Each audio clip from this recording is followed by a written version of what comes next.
आप सबके प्रति कृतज्ञता व्यक्त करते हुए मीडिया के जो हमारे भाई हैं, जो हमारे बेटे समान हैं, उनसे प्रार्थना है कि आप हमें सहयोग कीजिए,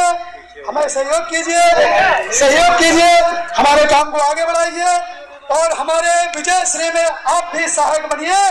यही प्रार्थना करते हुए मेरी वाणी को माननीय कमांडर साहब के प्रति और माननीय हमारे बहुगुणा साहब, राणा साहब, जिन्होंने एक कार्यक्रम संपन्न करवाया, बहुत अच्छा ढंग से करवाया, कम पैसे में संपन्न करवाया, उनके प्रति कृतज्ञता व्यक्त करते हैं।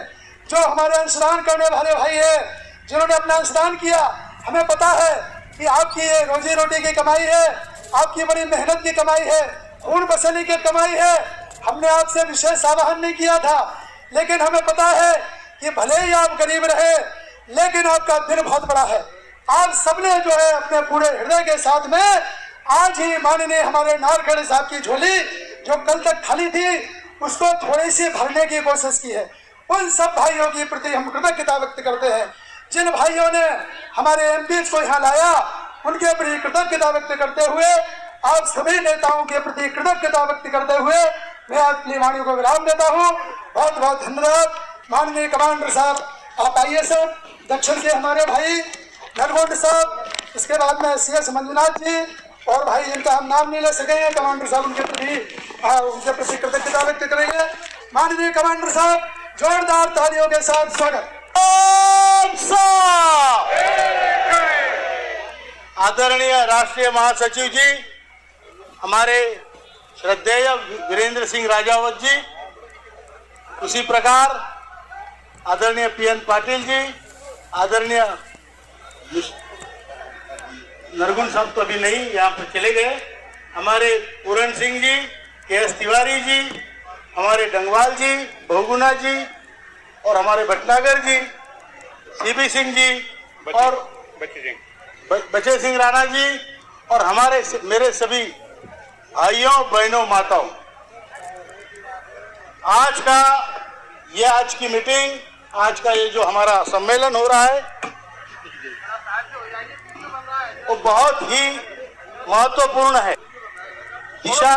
दिशा जो संगठन के मार्गक्रमण की है, उसके लिए आज का यह दिन, कल का दिन बहुत महत्वपूर्ण था। आप जानते हैं पिछले 10 साल से दिन रात हम सभी लोग मिलकर लड़ रहे हैं, दिन रात हम सभी लोग मिलकर लड़ रहे हैं। जो सरकार जिसने हमें आश्वासन दिया था, भैया दूसरे टर्म में भी नहीं किया, हमें बुला के बातें हुई, आखिर तक ऐसा लगता था कि हमारा काम होने वाला है। लास्ट दिन तक ये हमें आशा थी कि मंत्री जी के भाषा से, बोलने से, कहने से, जेस्चर से जो उन्होंने प्रतीत करवाया कि हमारा काम हो रहा है, और हम सभी उसी आशा में बैठे थे। हम उसी आशा में बैठे थे। जब भी वो महाराष्ट्र में आए, उनको मिले, हमारी बहनें मिली, लोग मिले, हम मिले, वो हमारे गले में फूल माला डालते थे, हम बड़े खुश हो जाते थे, हम जीत गए। लेकिन उन्होंने हमें उल्लू बनाया और हमारा काम नहीं हुआ। लेकिन हम भी वो लोग हैं, क्योंकि हमारी संख्या ज्यादा है, भावनाएं तीव्र है, तो हमने कुछ कहे बगैर जो जिले के अध्यक्ष हैं उनको बोला, आपको जो करना है करो, हम कोई फतवा नहीं निकालेंगे। और इलेक्शन में उसका परिणाम दिखा। जो उनका 400 पार का नारा था, वो 240 पर आ गए। उसमें जो भी कारण होंगे, उसमें एक कारण EPS का निश्चित है। लोगों की नाराजगी लोकतंत्र में ऐसे ही प्रकट होती है। उसका परिणाम लोकसभा में दिखा। अभी हमने कल प्रेस कॉन्फ्रेंस, परसों की प्रेस क्लब में हमारे काफी भाई थे, हमने वहां स्पष्टतया कहा है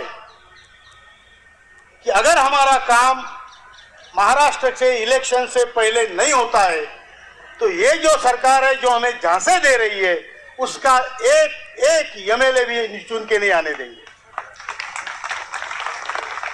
और ये कहने के लिए हम मुंह से ऐसे ही नहीं कह रहे हैं।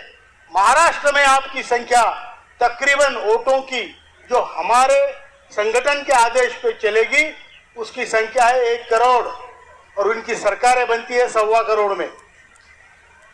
समझ रहे? तो ये सिंह साहब जो बोल रहे थे अदृश्य शक्ति, ये शक्ति आपके पास है। अभी तक हम सिर्फ विनती कर रहे थे।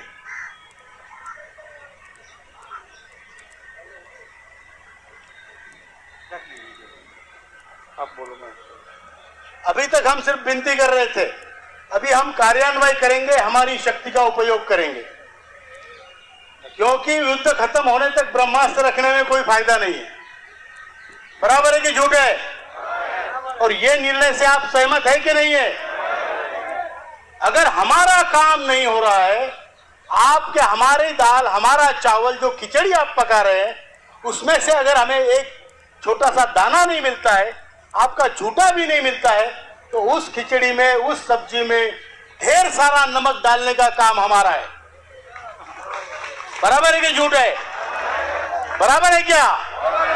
अरे हमने बच्चे पैदा किए, पोते पोतियां नाते नातियां पैदा की, और हम अभी इस उम्र में डरने वाले नहीं है।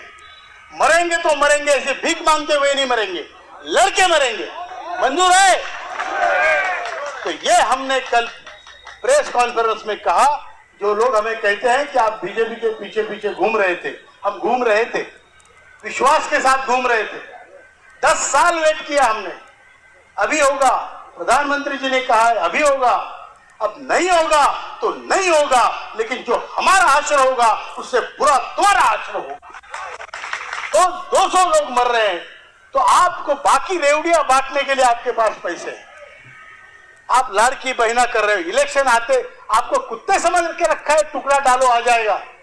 इंसान है ये, इनको पैसों से ज्यादा, खाने से ज्यादा स्वाभिमान की जरूरत है, और उनको तुम हाथ काट रहे हो। बच्चों को बोल रहे तुम घर में बैठो, तुम्हें बेकारी भत्ता देंगे, हाथ काटेंगे, तुम बस मोबाइल खेलते रहो, नशेड़े गंजेड़ी बनो, सरकार तुम्हारी जिम्मेदारी लेगी। और जो बूढ़े लोग हैं जिनका पैसा इनके पास है उसको दबा के रखा है, और जो बूढ़े लोग हैं उनको बोलते हैं तुम वृद्धाश्रम खोलेंगे। अबे मेरा पैसा दे, वृद्धाश्रम मैं खोल लूंगा, मुझे खोलना है तो। भाई भाई आप सबके प्रति कृतज्ञता व्यक्त करते हुए मीडिया के जो हमारे भाई हैं, जो हमारे बेटे समान हैं, उनसे प्रार्थना है कि आप हमें सहयोग कीजिए।